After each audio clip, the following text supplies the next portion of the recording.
This morning, I'm going to speak to you from the Gospel of Luke, chapter 4, from verse 16 to 21. And this is what the word of the Lord says. Luke 4, 16 to 21. It talks about Jesus. So he came to Nazareth, where he had been brought up. And as his custom was, he went into the synagogue on the Sabbath day and stood up to read. And he was handed the book of the prophet Isaiah. And when he had opened the book, he found the place where it was written, "The Spirit of the Lord is upon me, because he has anointed me to preach the gospel to the poor.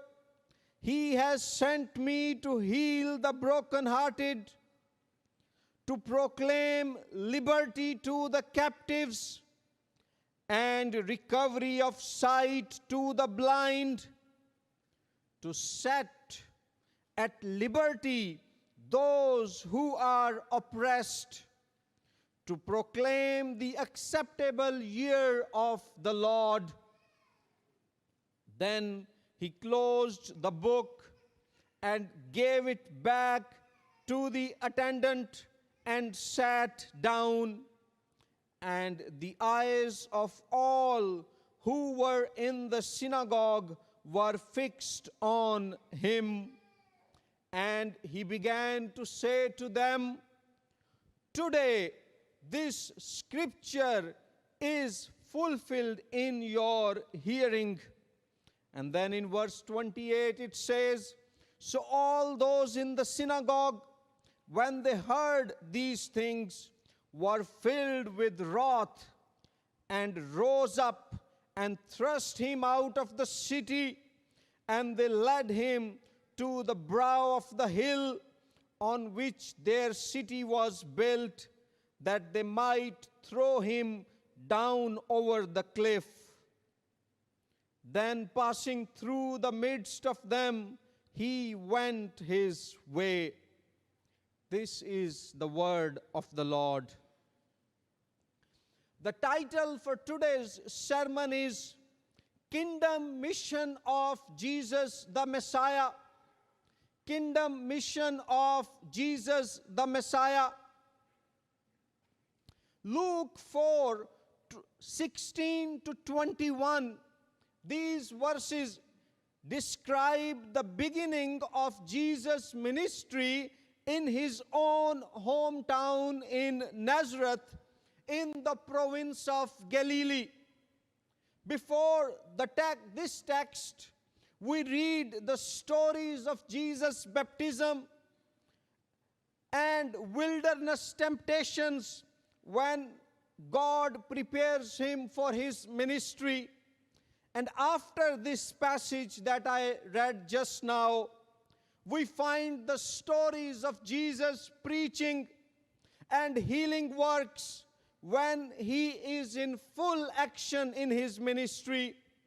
So between preparation through baptism and wilderness experience and work of preaching and healing, we have this very important event of Jesus' life as he begins his ministry in his own hometown. In verses 4, 18 to 19, I will focus on the most in my sermon today. There Jesus describes his missionary program. The question before us today is what these verses meant in the first century Jewish context, and what they mean to us today, how they relate to our lives and our mission in the 21st century rural America. What can we learn from Jesus' missionary agenda so that as his people we would continue his mission.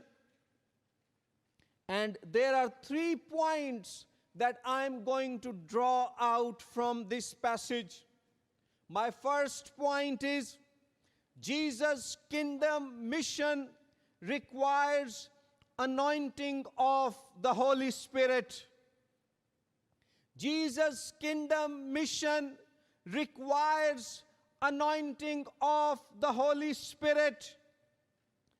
In Luke's Gospel, the Holy Spirit is a fundamental part of Jesus' life and ministry.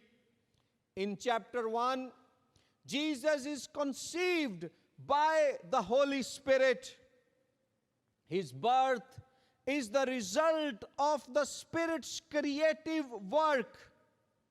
In chapter 2, the Holy Spirit gives a revelation to Simeon, and Simeon prophesies that Jesus will bring salvation to all peoples, both Jews and Gentiles.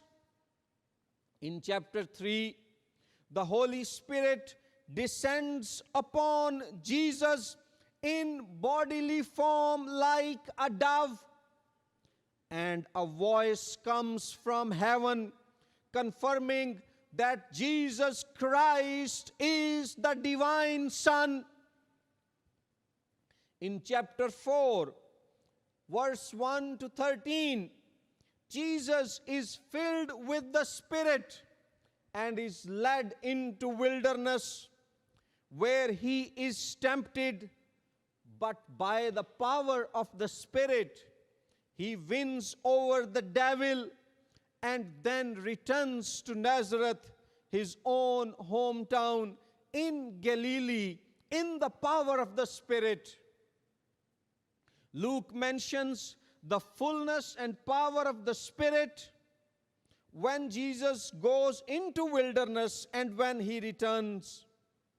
This indicates to us that Jesus' victory over his temptation was made possible by the Spirit's anointing on him.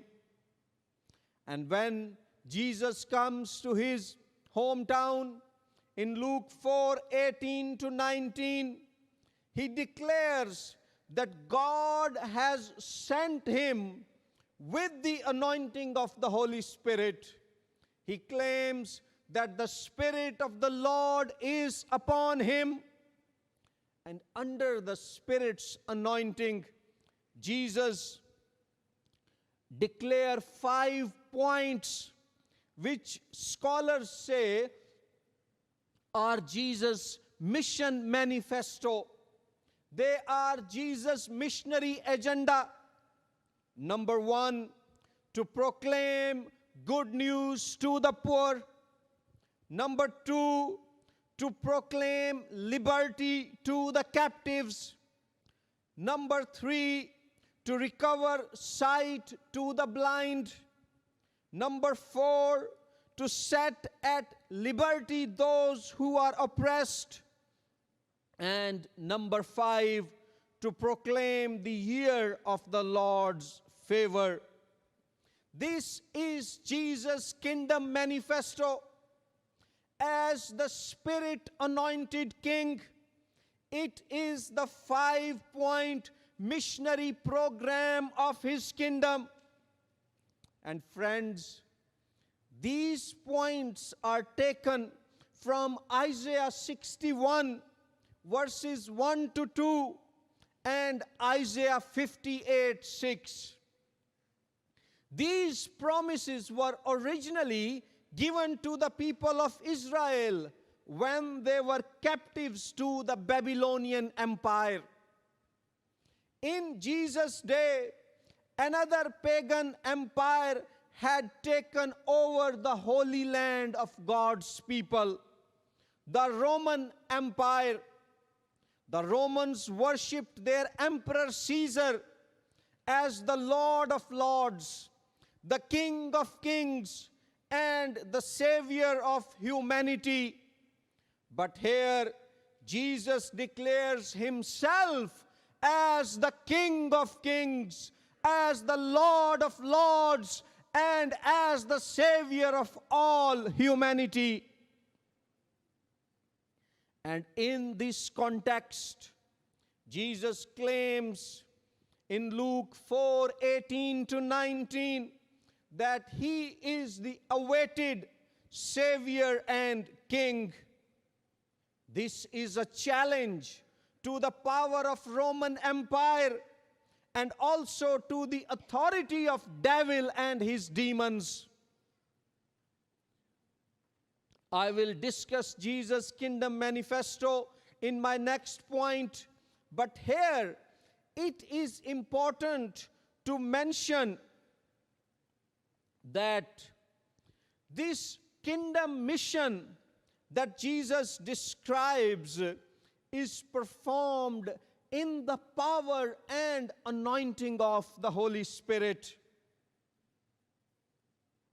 That is because his kingdom work is inspired, led, and empowered by the Holy Spirit. Remember that Holy Spirit is not a forgotten and neglected factor in Jesus' ministry. It is the central element in his missionary work. It is the essential force behind all that he says and does. The anointing of the Holy Spirit means that the Holy Spirit dwells in Jesus. The Holy Spirit empowers him to launch God's kingdom on this earth. For Jesus, as the Spirit was active in causing his supernatural birth through Virgin Mary, as the Spirit was active in his baptismal preparation for ministry, as the Spirit was active in strengthening him through wilderness temptation, the same Spirit is now actively empowering him in his life and ministry. The Spirit is the originator of Jesus' kingdom mission. One scholar comments, what is needed for adequate ministry in Luke's gospel is a prior empowering by God's Spirit. It was out of the Holy Spirit's empowering that Jesus entered into his Galilean ministry. The keynote there is the power of the Holy Spirit. And my question before all of us this morning is, if Jesus needed the Spirit in his life and ministry, how much more we need it? Who are we to think that we can follow him and do his work by ourselves, on our own? Brothers and sisters, we must remember that Christian life and Christian mission are for God's glory, and they are his work, and God's work can only be done in God's power. And that power has been made available to us in the person of the Holy Spirit. The Holy Spirit is not a thing. He is a divine person, the third member of the Holy Trinity.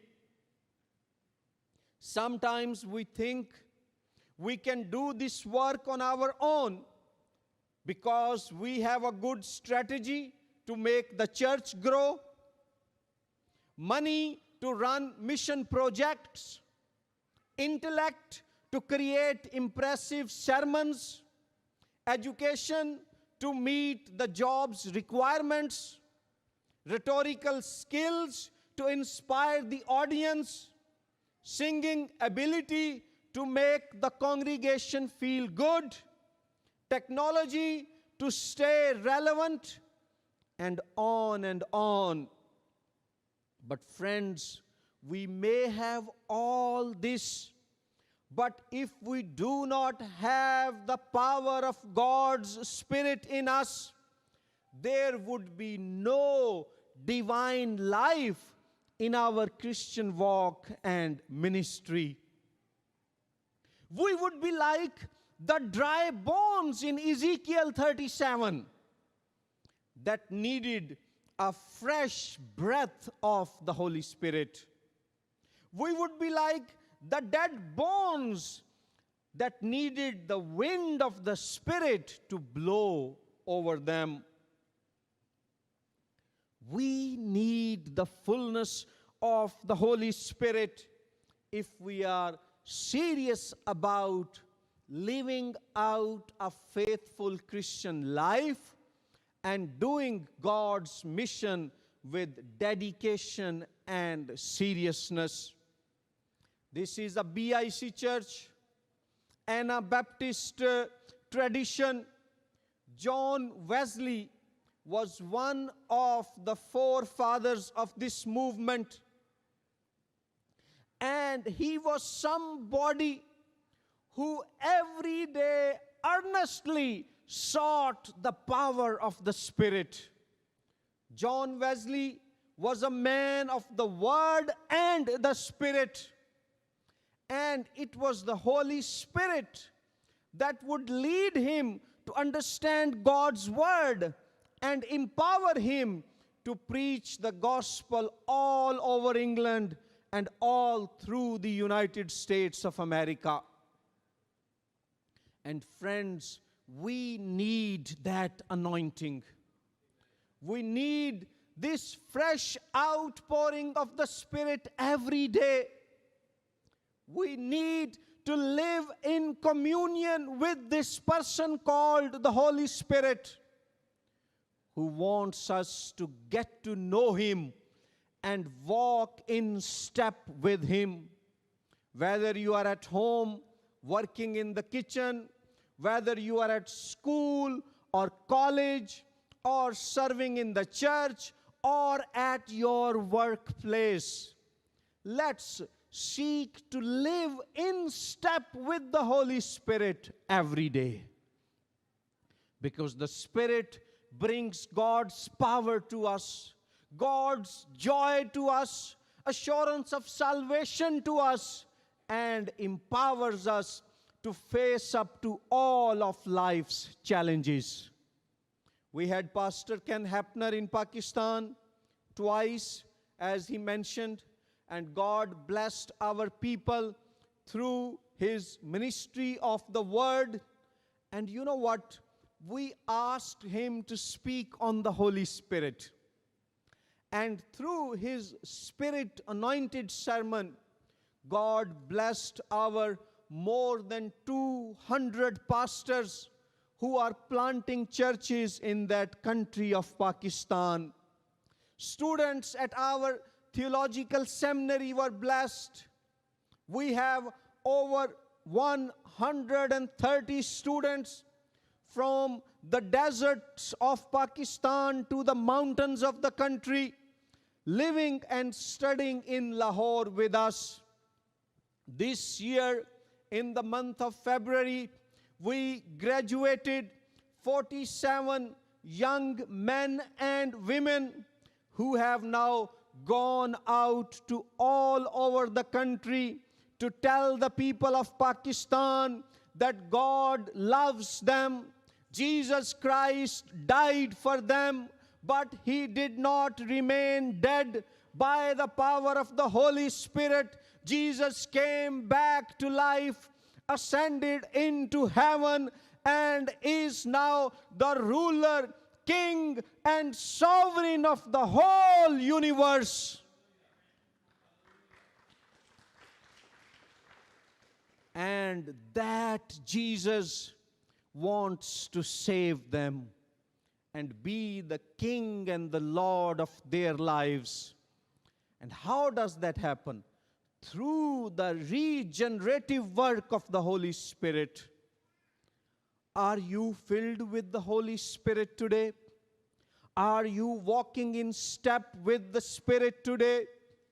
Is Jesus the King and Lord of your lives?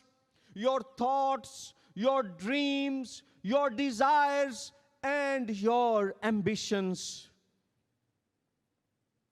As was mentioned, we have evidence for the truth of Christianity. And I myself actually teach apologetics at our seminary. And it is very important for us as a church to educate our young men and women in the truthfulness of Christianity and show them that there is evidence that Jesus Christ was a real human being, that He died and that He historically rose from the dead. But with this apologetics ministry, where we present intellectual and historical and philosophical and scientific evidence for the truth of Christianity, let's also pray that God pours out His Spirit all over the United States of America and Pakistan, so that our young people know that by the power of the Spirit, Jesus rose from the dead, and He is the true Savior, King and Lord of this universe. That was John Wesley's ambition, and that is Jesus' desire, His mission, and that is what we are called to do, whether we live in the US or in Pakistan. And this leads me to my second point, that Jesus' kingdom mission includes both evangelism and social action. Some people think that we need to go out and announce the good news, evangelism. Others emphasize works of compassion. They quote Francis of Assisi, preach the gospel at all times, and where necessary, use words. But I humbly submit before you, my brothers and sisters, that Jesus' kingdom mission, His kingdom program, includes both words and works. Pastor Ken Hapner told me how that you guys gave a very generous offering for hungry and needy people of Mozambique in Africa. This is doing God's mission. So, Jesus' mission includes preaching spiritual salvation, and it also includes doing social action. In His 5-point mission agenda, 3 points are related to proclamation. First, to proclaim the good news to the poor. Second, to proclaim liberty to the captives. And third, to proclaim the year of Lord's favor. Jesus' ministry included verbal proclamation of the good news of redemption. It included a spoken call to repent of your sins and follow God's ways. He announced that the kingdom of God had come and that He was the promised Messiah of Israel and the world. But then in Luke 4, we see Him doing works of compassion. We see Him healing the sick, giving sight to the blind, healing those who were deaf, raising the dead. So we need both of these. So Jesus' mission includes both evangelism and social action. It talks about the year of our Lord's favor. In Leviticus 25, this is a reference to the Jubilee year. It was the year in which slaves were released and debts were cancelled. It was a year of liberation. And Luke tells us that Jesus' reference to the Jubilee theme of Leviticus chapter 25 is not only about social liberation, it is also about forgiveness of sins in His name. So Jesus has good news of healing and restoration for those who are physically ill, socially rejected, culturally excluded, economically underprivileged, emotionally broken, psychologically insecure, sexually abused, relationally abandoned, and morally sinful. He wants to heal and restore our lives. And let us be a community of Jesus Christ, whether in Pennsylvania or in Lahore, Pakistan, who unashamedly proclaim Jesus as their Lord and Savior, and who also selflessly care for those who are in practical needs, both locally and globally. And my third point is that Jesus' kingdom mission is characterized by suffering and opposition. Persecution is a reality in Christian life. Suffering is a reality in Christian life. We just read that after Jesus delivered His first sermon in His own hometown, they tried to throw Him down off the cliff.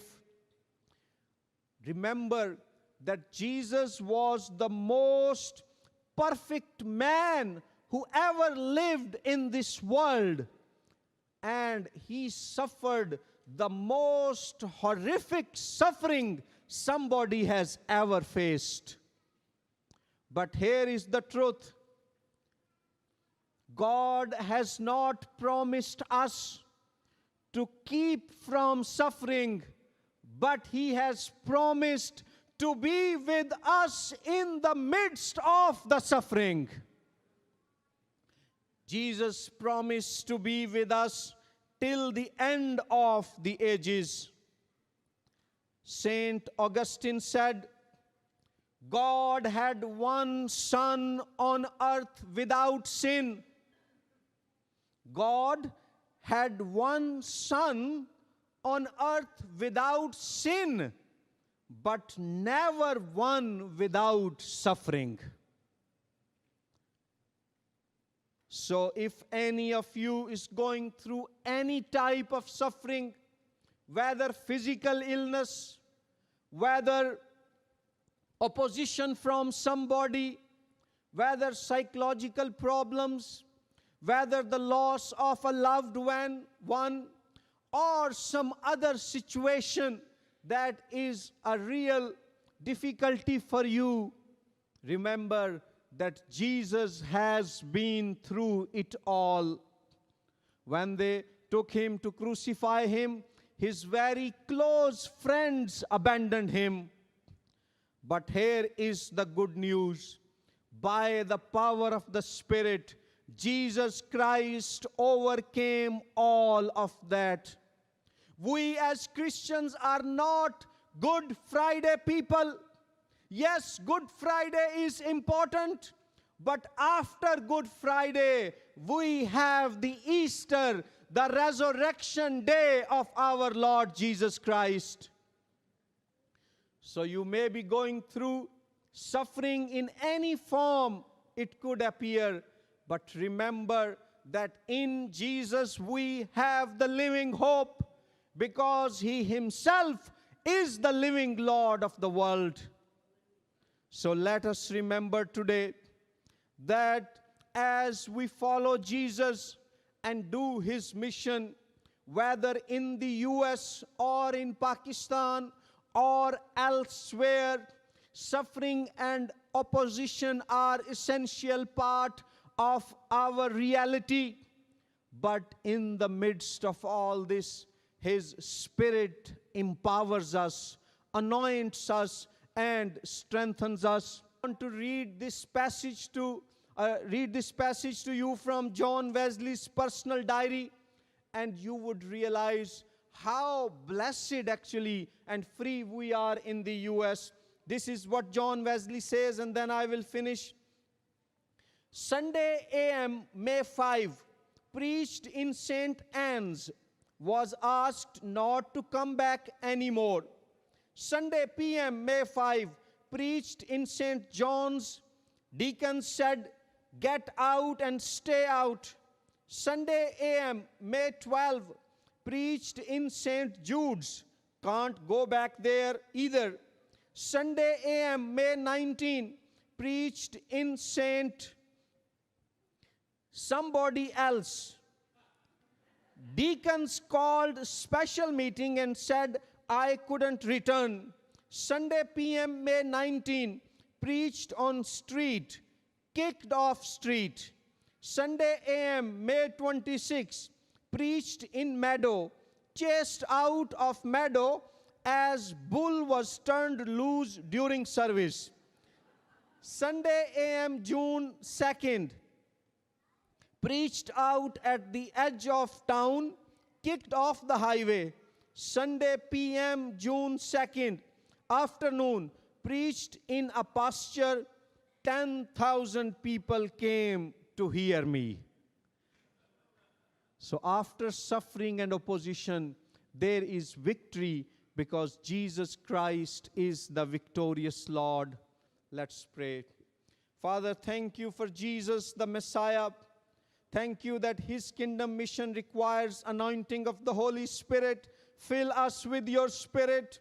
Jesus' kingdom mission includes both evangelism and social action. Help us to proclaim the gospel and serve those who are in practical needs. And Jesus' kingdom mission is characterized by suffering and opposition. Help us to trust in you and remain faithful to you as we suffer and hurt, and give us the comfort and power and protection of your Spirit when we are going through turbulent times, and help us to remember that after Good Friday is Easter. We suffer, but by your grace we will be delivered. We will overcome. In Jesus' name, amen. God bless you. Thank you.